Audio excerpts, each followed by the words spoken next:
उत्तर प्रदेश की सियासत में अब शूद्र पर सियासत शुरू हो गई है। यूपी में मानो सियासी बयानों की बयार सी बह रही है। तो ऐसे में सवाल यह क्या यही 24 का आगाज है? क्योंकि चुनाव से पहले इस तरह का वाकया आमतौर पर देखने को मिलता है।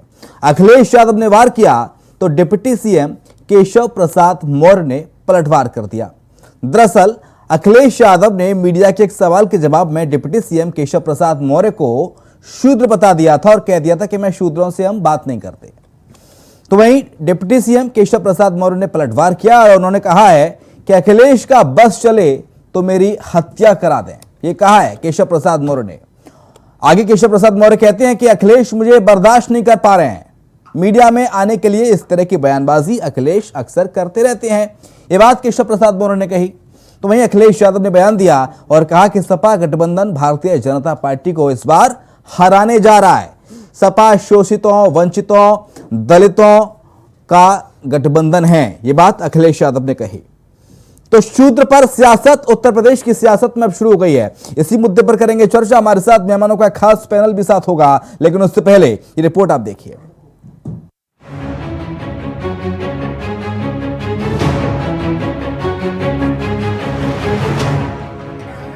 वो शूद्र है, उनकी बात नहीं करूंगा। मैं शूद्र की बात नहीं करूंगा। 2024 से पहले यूपी में जातियों की राजनीति हत्या की साजिश तक पहुंच गई। सियासत का रण अब मौत, हत्या और हत्या की साजिश के बयानों के बारूद से जमकर धमाके कर रहा है। सियासी जंग और खूनी खेल का रूप ले रही है। ये हम नहीं बल्कि यूपी के दिग्गज राजनेता खुद कह रहे हैं। दरअसल सियासत के इस बार पलटवार का आगाज बुधवार को सपा सुप्रीमो अखिलेश यादव के दिए एक बयान से हुआ, जिसमें अखिलेश ने मीडिया में डिप्टी सीएम केशव प्रसाद मौर्य को लेकर सवाल किया। तो उन्होंने जवाब ये दिया कि शूद्रों से हम बात नहीं करते। इस पर पत्रकार ने फिर सवाल किया तो अखिलेश यादव ने कहा कि नहीं, जो ये कह रहे हैं वो स्वीकार करें कि वो शूद्र हैं या नहीं। वो शूद्र है, उनकी बात नहीं करूंगा। मैं शूद्र की बात नहीं करूंगा। शूद्र की बात यहां नहीं हो सकती। अखिलेश के इसी बयान पर केशव प्रसाद मौर्य ने पलटवार करते हुए उन पर बड़ा आरोप लगाया है। डिप्टी सीएम केशव प्रसाद मौर्य ने कहा, अखिलेश यादव का बस चले तो वो मेरी हत्या करा दें। अखिलेश यादव मुझे बर्खास्त नहीं कर पा रहे हैं। वो मीडिया में आने के लिए ऐसी बयानबाजी कर रहे हैं। नहीं, वो देखिए अहंकार से भरे हुए लोग हैं, वो किसी का सम्मान नहीं करते। और विशेष तौर से पिछड़ी जाति का अगर कोई व्यक्ति हो और उसमें केशव प्रसाद मौर्य हो तो वो तो क्या करे, नहीं तो मेरी हत्या करवा दें। अब जब इतना गंभीर आरोप लगाई है तो जवाब तो आना ही था। तो लगे हाथों अपने ऊपर लगे आरोपों का जवाब खुद अखिलेश यादव ने दिया। अखिलेश यादव ने कहा, सपा सबसे प्यार करती है, उसे खतरा कुर्सी का है जो कभी भी जा सकती है। सपा का गठबंधन बीजेपी को हराने जा रहा है। सपा का गठबंधन दलितों, वंचितों, किसानों, नौजवानों से है। बीजेपी सांड सफारी बनाए बयानों की तीर संकेत दे रहे हैं कि 24 का सियासी आगाज हो चुका है।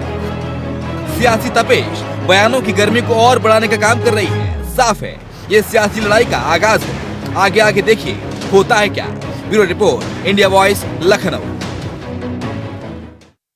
तो क्या वाकई में ये 24 की तपिश का सियासी आगाज अब से हो चला है उत्तर प्रदेश की सियासत में? क्योंकि जो बयानों की बौछार निकलकर सामने आ रही है उससे कुछ इसी तरह का नजारा लग रहा है। तो शूद्र पर सियासत शुरू हो गई है उत्तर प्रदेश की सियासत में। चलिए चर्चा की शुरुआत करते हैं। श्वेता राज है हमारे साथ, नेता भारतीय जनता पार्टी। शिल्पी चौधरी नेता हैं समाजवादी पार्टी की, और सुनील कौशिक हैं वरिष्ठ पत्रकार हमारे साथ। शिल्पी चौधरी, शुरुआत आप ही के साथ, क्योंकि केशव प्रसाद मौर्य ने तो कह दिया कि जहां केशव प्रसाद मौर्य का नाम आ जाता है अखिलेश यादव एकदम तमतमा उठते हैं, इस तरह के बयान देते हैं। दलितों के खिलाफ हैं, पिछड़ों के खिलाफ हैं, आप ये बात कह रहे हैं केशव प्रसाद मौर्य।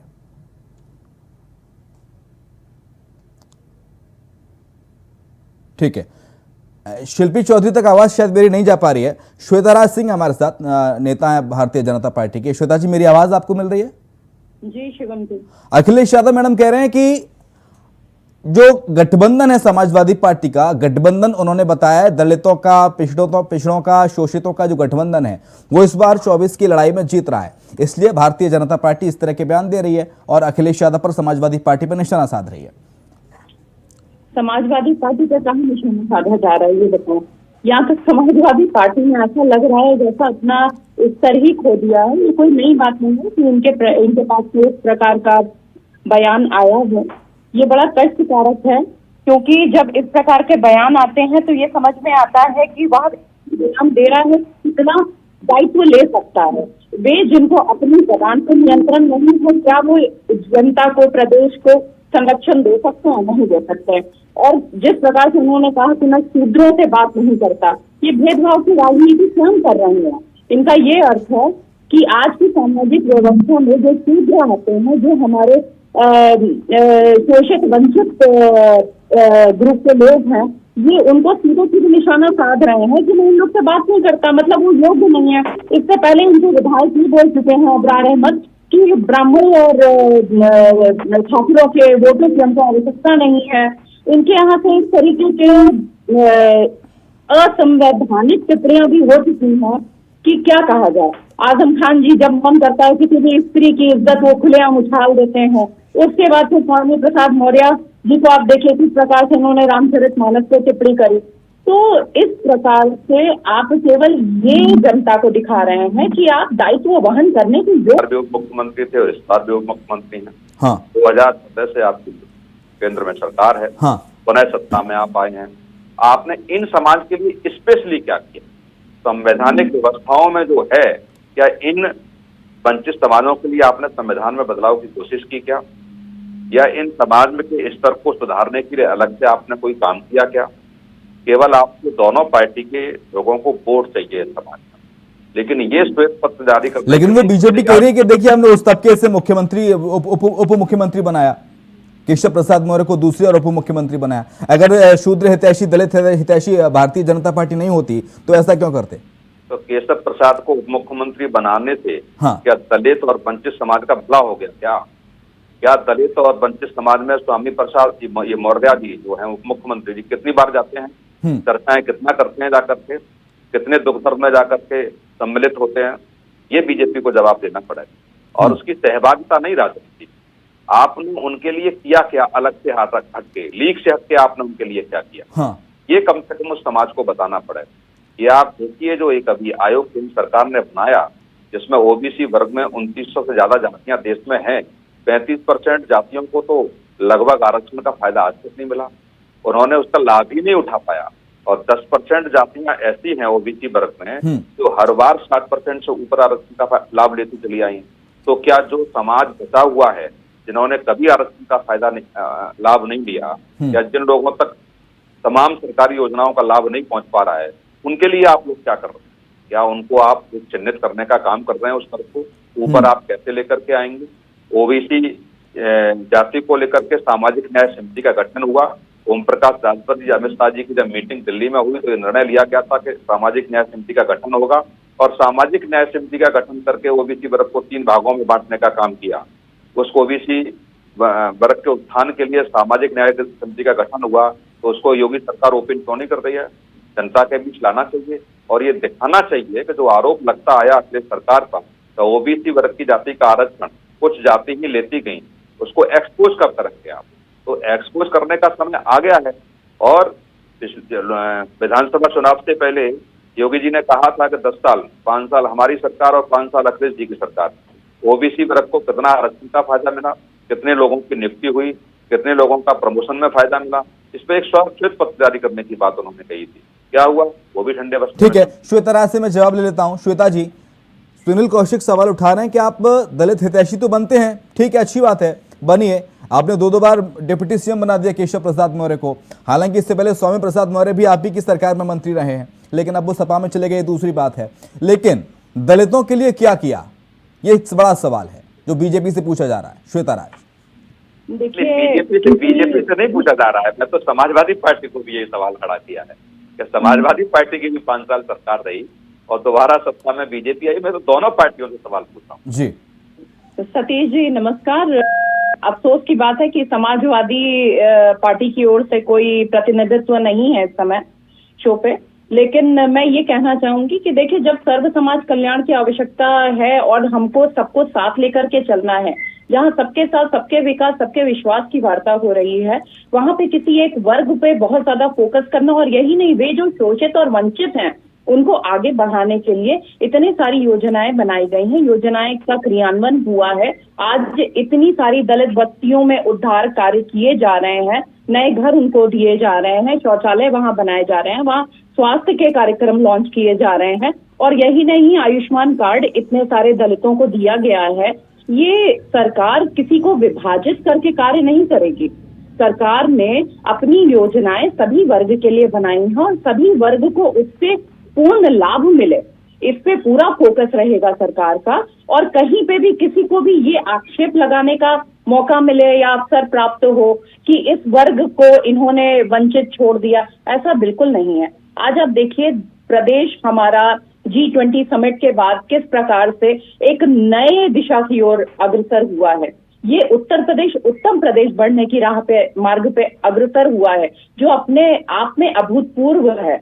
और इस प्रकार की चीजें इस धरती पे होना प्रारंभ हुई है, यही अपने आप में बहुत बड़ी बात है। नहीं तो इससे पूर्व में तो इस विषय में सोचा ही नहीं गया था। केवल भेदभाव की राजनीति करके आज जो भी बयान आ रहे हैं, इस पे भेदभाव की राजनीति करके आखिर क्या सिद्ध करना चाह रहा है विपक्ष? अब सिंस विपक्ष का कोई यहाँ पे है नहीं, तो मैं केवल अपनी तरफ से कुछ एक चीजें रखना चाहती हूँ समाज के सामने, लोगों के सामने, वे जो इंडिया वॉइस के माध्यम से मुझे सुन रहे हैं, कि आज हमारे प्रदेश में आतंकवाद, कोई भी धमाके नहीं हुए, किसी भी प्रकार के अपराधी पे तुरंत कार्रवाई, अविलंब कार्रवाई हो रही है। और यही नहीं, अगर कोई भारतीय जनता पार्टी पे इस प्रकार से आक्षेप लगा रहा है कि हम किसी को संरक्षित कर रहे हैं, तो ऐसा बिल्कुल नहीं है। वह व्यक्ति, अभी प्रयागराज की ये घटना का उल्लेख यदि हम करें कि हम अखिलेश यादव कह रहे हैं हम शूद्रों से बात नहीं करते, इसके मायने क्या है ये बता दीजिए बस।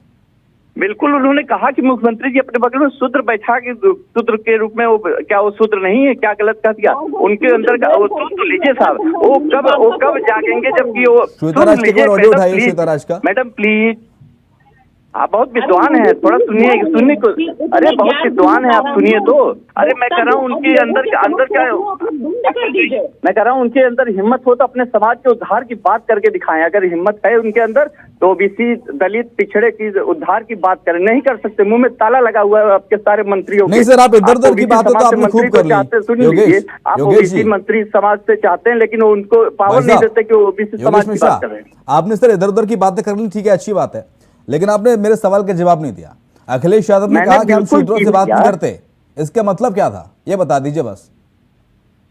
शूद्र से क्या मतलब है ये पूछ लीजिए बस। शूद्र अरे बिल्कुल, अरे बिल्कुल, वो शूद्र समाज से नहीं है क्या? वो बगल में मुख्यमंत्री जी के बगल में उप मुख्यमंत्री बन के अनुकंपा आधारित नहीं बैठे हैं क्या? क्या गलत कह दिया मुख्यमंत्री जी ने? केशव प्रसाद मौर्य से बात नहीं करते तो किसी भी शूद्र से बात नहीं करेंगे, किसी भी दलित से बात नहीं करेंगे उत्तर प्रदेश के अंदर, ये कहना चाहते थे अखिलेश। ये संकेत और संदेश दे रहे थे अखिलेश यादव कि वो शूद्रों से बात नहीं करते। अरे सुन लीजिए, आप बहुत विद्वान संचालक है, मुझे पता है, लेकिन आप इस तथ्य को तोड़ मड़ोड़ के जब प्रस्तुत करते हैं और सुन लीजिए, आप तोड़ मड़ोड़ के किसी चीज को आपके पास बोलने को कुछ नहीं, आपके मुद्दों पे बोलने कुछ नहीं, तो आप इस चीज नहीं, मुद्दों पे बोल रहा हूँ ना योगेश मिश्रा, आप जवाब दे दीजिए। आप तो ये बता दीजिए शूद्र का मतलब क्या था? हमारी बहन है वो गलत बोल रही है, और हम जो कह रहे हैं सच्चाई कि आपके यहाँ मंत्री तो है, लेकिन मुंह में ताला लगा के बैठे, उनकी हिम्मत नहीं है कि अपने समाज के हित की बात उठा दे सदन में। उनको मुझे मेरे सवाल का जवाब नहीं मिला, लगा दी गई कि नहीं बोलना है। मुझे मेरे सवाल का जवाब नहीं मिला श्वेताराज। उनको बोला गया, ये कह रहे हैं समाजवादी पार्टी कह रही है कि भाई आपने सुन तो लीजिए श्वेताराज। अरे कठपुतली मंत्री आपके यहाँ पाए जाते हैं साहब, बस खाली बैठे रहो, बोलना कुछ नहीं है, खाली कठपुतली बना के मंत्रियों को बैठाइए, पावर मत दीजिए। लेकिन मेरा सवाल भी सुन लीजिए मैडम, ये कह रहा हूं समाजवादी पार्टी कह रही है, और कई बार इस तरह के आरोप लगे हैं, शिवपाल यादव ने भी कहा है कि वो एक छोटा सा विभाग नहीं संभाल पा रहे, डिप्टी सीएम केशव प्रसाद मौर्य, उनको डिप्टी सीएम बना दिया, क्या विभाग संभाल नहीं पा रहे अपने? अरे मैं सवाल कर रहा हूं ना, आप सवाल कर लीजिए, मैं सवाल कर लूं योगेश मिश्रा।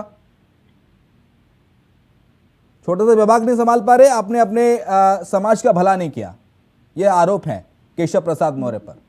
ये आरोप ऐसे व्यक्ति के हैं जो रामचरितमानस पे टिप्पणी कर रहे हैं, रामचरितमानस को प्रतिबंधित करने की बात कर रहे हैं, वो ग्रंथ जिससे प्रत्येक हिंदू की भावना जुड़ी हुई है। तो ऐसे विवेकहीन व्यक्ति के विषय में मैं क्या कहूँ, इस पे मैं क्या जवाब दूं? जब नाश मनुज पे छाता है, पहले विवेक मर जाता है। एक के बाद एक सपा के सभी नेताओं के ऊट पटांग बयानों की लाइन लगना और उसके बाद अध्यक्ष द्वारा आपा खो देना, केवल यही दिखा रहा है कि आने वाले समय में इनका सर्वनाश तय है। और जिस प्रकार से आधारहीन वार्ता ये कर रहे हैं, स्तरहीन राजनीति ये कर रहे हैं, क्या हिम्मत हो तो प्रदेश के किसी विकास के मुद्दे पे बात करके दिखाइए, विकास के मुद्दे पे बात करके दिखाइए। हिम्मत है नहीं, आपको नहीं है तो किसी भी मुद्दे पे उसको घेरने की कोशिश कर दीजिए। शिवम जी, हम तुष्टीकरण की राजनीति नहीं करने बैठे हैं, तुष्टीकरण की राजनीति। लेकिन बताइए सीताराम, जो डिप्टी सीएम केशव प्रसाद मौर्य कह रहे थे, केशव प्रसाद मौर्य कह रहे थे कि उनका बस चले तो मेरी हत्या करा दें, उसका आधार क्या था? अखिलेश यादव पर उन्होंने आरोप लगाया, कहा कि उनका बस चले तो मेरी हत्या करा दें, इसका आधार क्या? नहीं, बिल्कुल। जो देखिए, जब व्यक्ति अपने नियंत्रण में ही नहीं है, मानसिक रूप से योगेश मिश्रा बीच में इंटरप्ट कर दे रहे हैं सर। जनता तक बहस का लाभ पहुंच ही नहीं पा रहा, जनता सुन ही नहीं पा रही है। ऐसे आप बीच में इंटरप्ट करेंगे ना सर?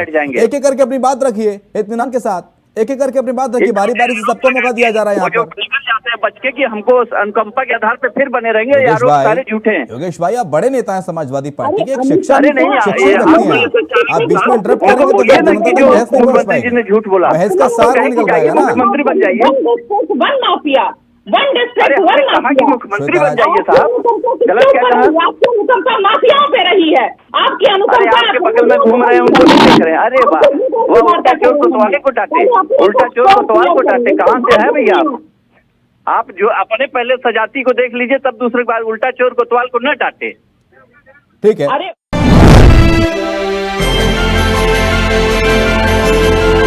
उत्तराखंड सरकार यशस्वी मुख्यमंत्री पुष्कर सिंह धामी के नेतृत्व में स्वास्थ्य सेवाओं को जन जन तक